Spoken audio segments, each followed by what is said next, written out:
Hi friends, welcome back to my channel. My name's Maria and today I'm going to tell you about these new watercolors that I bought. I purchased these watercolors because if you saw my last video, after I drew the person, I was a little bit frustrated that my colors were a little bit light. And after I finished that project, I felt like upgrading my watercolors, so here we are. Today we are unboxing the Koi watercolor set. Here is the box. It looks very nice, very durable, very sturdy, easy for traveling. It comes with a nice little mixing tray which detaches, and it looks like it can attach it on either the left side or the right side. So for now I'm going to put it right here. The set comes with 48 colors and it comes with this nice brush pen which you can put water in. And I've never used this before, so this will be quite the adventure. I think that one of my favorite things about this watercolor set is that I can watercolor on the go because I don't need to take a water cup with me since I have this brush pen. The sponge over here lets you wipe off the brush between colors. Another thing I really like about this watercolor set is that you can put your paper right here if you have a small piece of watercolor paper. I also like that this box comes with a clip on the back so that you can easily support your watercolors even if you don't have a flat working table surface. The first step in trying out my new watercolors is getting this water brush pen assembled. Now we're going to try out these watercolors and this water brush on a real project. I've already sketched out a landscape on paper, so I'll describe my experiences as I'm watercoloring. By this point I can already tell that if I keep working with this water brush pen, it's going to take me a really long time to finish this landscape. So instead I'm going to try to use it as a water source, and I can control how much water comes out based on how hard I squeeze the pen. After I put the water on the paper, I use a larger brush to spread out the water evenly so that it can create a nice wet surface.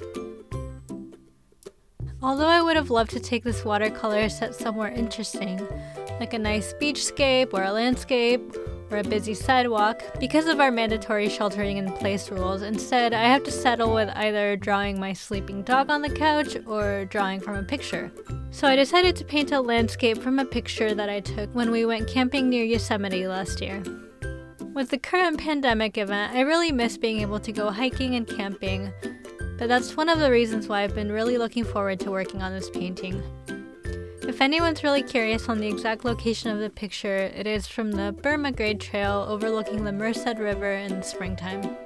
For some reason, I'm always really nervous whenever I start a new watercolor. I don't know if I'm alone in feeling this way, but it takes me a little bit of time to find my groove when I start working on a new watercolor.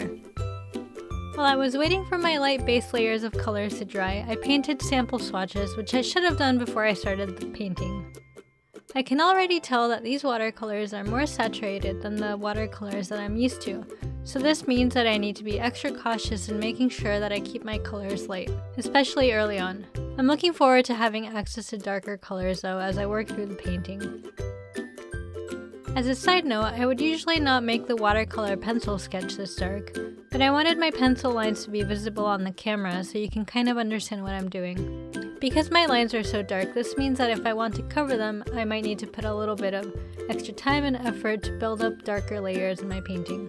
I'm really liking how the colors are blending together so far, but as you can see, I've definitely abandoned the water brush.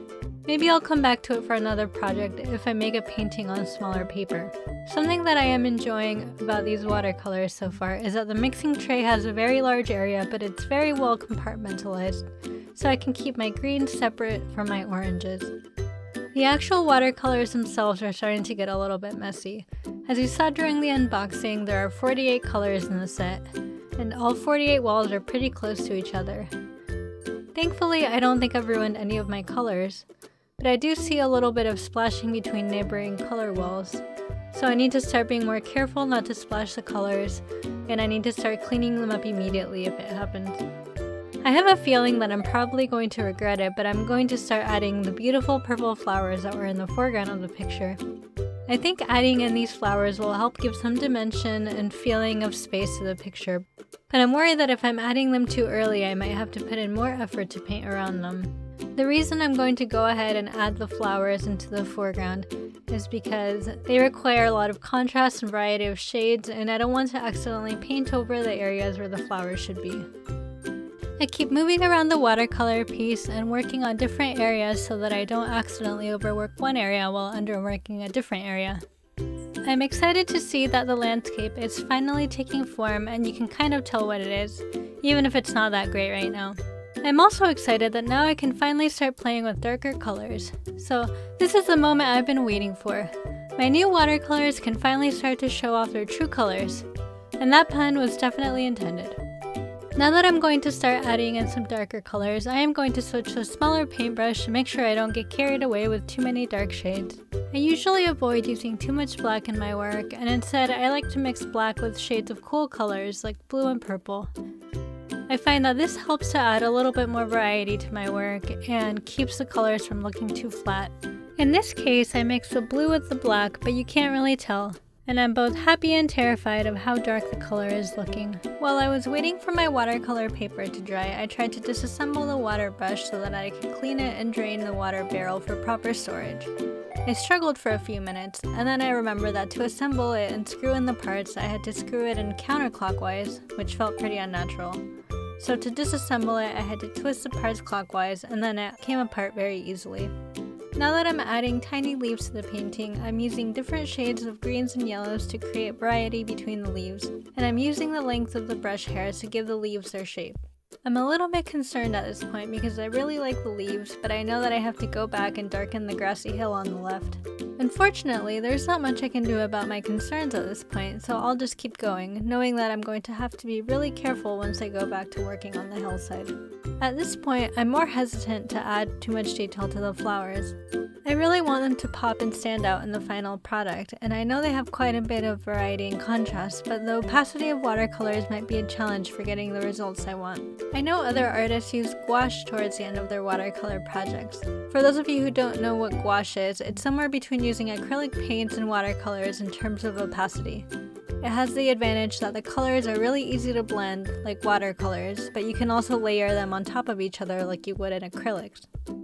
I've never tried gouache before, but I hope to try it sometime soon. Because of having to stay home, the likeliness of me being able to acquire white gouache anytime soon is very unlikely. Instead, I'm going to try to mix the white acrylic paint with purple watercolors so that I can try to layer them. I would normally not try this on a commissioned piece because the acrylic paint is slightly reflective and the brightness of the color will change depending on the lighting, but since this is just an experimental piece, I feel a little bit better about trying new things.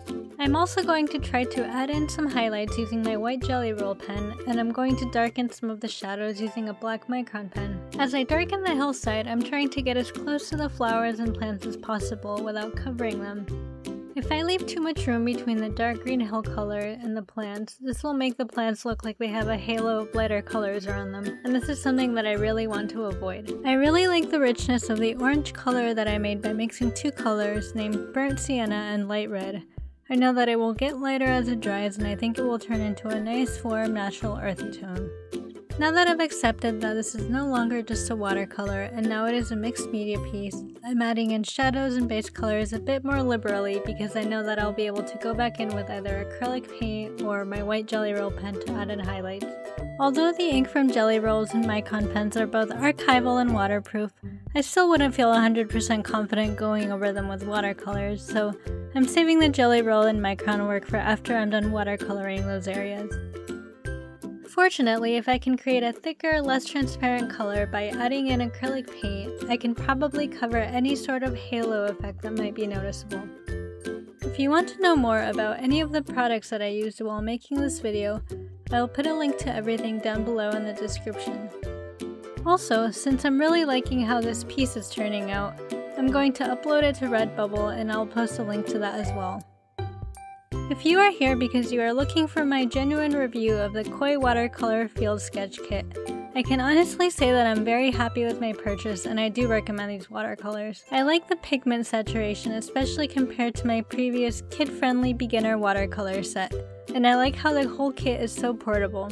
I can't speak to the ease of use if you're trying to watercolor outside in nature because it's probably a lot harder when you have to deal with real-life things like wind and maybe your hand getting tired. But these watercolors were great for my current working from home setting. As I mentioned earlier in this video, the watercolors can get a little bit messy, so I recommend cleaning up the sides of the color wells in addition to your mixing tray. And speaking of the mixing tray, I was a little bit sad that no matter how much I cleaned it, the colors seemed to be sort of absorbed into the mixing tray plastic, and the acrylic paint was very difficult to remove. It wasn't a big deal knowing that the mixing tray is clean and I don't have to worry about colors blending into new colors on my next project, but I also really like having a clean mixing tray so that it looks like it's almost new. If I had known that the colors would stain the mixing tray, I would have been more strategic in how I used the mixing tray the first time so that I could build a system for where each color should go on the mixing tray. If you have any feedback or questions about the watercolors or landscape paintings that I might be able to answer, please leave me a comment below. As always, if you enjoyed this video and want to show your support for my channel, please don't forget to hit the like button and subscribe if you haven't already. If you want to get an alert every time I post a new video, please be sure to click on the notification bell below. I hope that you are staying safe and healthy, and thank you so much for watching my video.